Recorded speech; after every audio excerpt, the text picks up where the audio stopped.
మేషరాశి వారికి ఈ బుధాదిత్య రాజయోగం ఎలా ఉండబోతుందో ఈ వీడియోలో సవివరంగా సంపూర్ణంగా తెలుసుకుందాం. మేషరాశిలో ఏ నక్షత్రాలు వస్తాయనగా అశ్విని నక్షత్రంలోని 4 పాదాలు, భరణి నక్షత్రంలోని 4 పాదాలు, కృతికా నక్షత్రంలోని 1 పాదం కలిపితే మేషరాశి. చాలామందికి పుట్టినటువంటి కాల సమయంలో డేటా ఆఫ్ బర్త్లు లేనటువంటి కారణం వలన పేరు యొక్క మొదటి అక్షరాన్ని అనుసరిస్తూ ఆ రాశిని తెలుసుకొని ప్రయత్నం చేద్దాం. చూ, చే, చో, లా, లీ, లు, లే, లో, ఆ అక్షరాల వారందరూ కూడా మేషరాశి జాతకులే. కనుక మేషరాశిలోనే కుజ భగవానుడు స్వక్షేత్రకంగా ఉండడం అంటే మేషరాశి వారికి కుజదోషం అయినను, మేషలగ్నం వారికి అయినను కూడా కుజ భగవానుడు స్వక్షేత్రకంగా ఉండడం వలన వృత్తులలో, ఉద్యోగాల్లో, వ్యాపారాల్లో మెలకువగా ఆలోచించగలిగిన, నిత్యం అప్రమత్తంగా ఉండగలిగిన, ఏదైనా ఒక పని చేస్తున్నప్పుడు ధర్మబద్ధంగా ఉండగలిగినట్లయితే మేషరాశి వారికి కుజ భగవానుడి యొక్క ఆశీల చేత తిరుగులేని చక్రవర్తులు అవుతారు అని చెప్పి గమనించాలి. ధనావాకు కుటుంబ స్థానంలో గురు భగవానుడు సంచారం చేయడం వలన ధర్మము, న్యాయము, ఓపిక, ప్రశాంతము, నిత్యము యోగా, ఆసనం, మెడిటేషన్ లాంటివి చేయడం వలన ధనపరమైన చిక్కులు ఉండవు. ధనాన్ని ఎలా సద్వినియోగపరచుకోగలగాలి, సమయాన్ని ఎలా దుర్వినియోగపరచుకోకుండా ఆపుకోగలగాలి, జీవన విధానంలో మరో మైలురా ఎలా దాటాలో అర్థం చేసుకునే పరిస్థితి చాలా అధికంగా ఉంటుంది.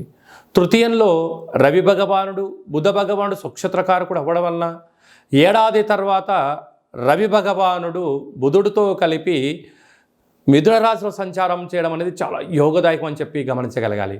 విద్యార్థులకు మంచి కాలము, ప్రభుత్వ ఉద్యోగ ప్రయత్నం చేసేవారికి యోగదాయకము, అలాగనే వివాహ ప్రయత్నం చేసేవారికి కలిసి రావడము, అలాగనే తల్లిదండ్రుల నుంచి, తాత ముత్తాతల నుంచి స్థిరచరాస్తులు సంక్రమించడము, లేకుంటే పెద్దవారి యొక్క తల్లిదండ్రుల ప్రభుత్వపు యొక్క ఉద్యోగం నుంచి రావాల్సినటువంటి ఉద్యోగాలు కానీ, ధనము కానీ, ప్రమోషన్స్ కానీ వచ్చే అవకాశాలు చాలా అధికంగా ఉన్నాయని చెప్పి గమనించాలి.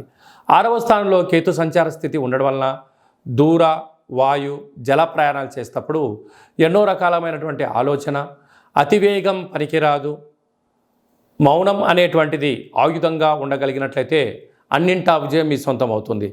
లాభస్థానంలో శని భగవానుడు స్వక్షేత్రకారకుడు అవడం వలన గతంలో పెట్టుబడి పెట్టిన వారికి ఇప్పుడు మంచి ఇన్కమ్ సోర్స్ రావడము, మరొక స్థిరాస్తులు, చరాస్తులు మీ సొంతం అవుతున్నాయి. కాకపోతే అంతర్గత శత్రువులు పొంచి ఉన్నారు కనుక కార్ డ్రైవర్లను కానీ, ఇంట్లో పనిచేసేటువంటి వారు కానీ, ఇంకొక వ్యవహారాల్లో కానీ, డబ్బుల లావాదేవీలలో రహస్యమైన చర్చలకు ఇది సరైన సమయం కాదు. కనుక వీలైనంత వరకు మీరు ఏదైనా ఒక పని ప్రారంభించేటప్పుడు ఒంటరిగా ఉండడం, అది విజయం సాధించిన తర్వాత మీరు చెప్పుకోగలిగినట్లయితే అంతర్గత శత్రువులు తగ్గిపోతారని చెప్పి గమనించగలగాలి.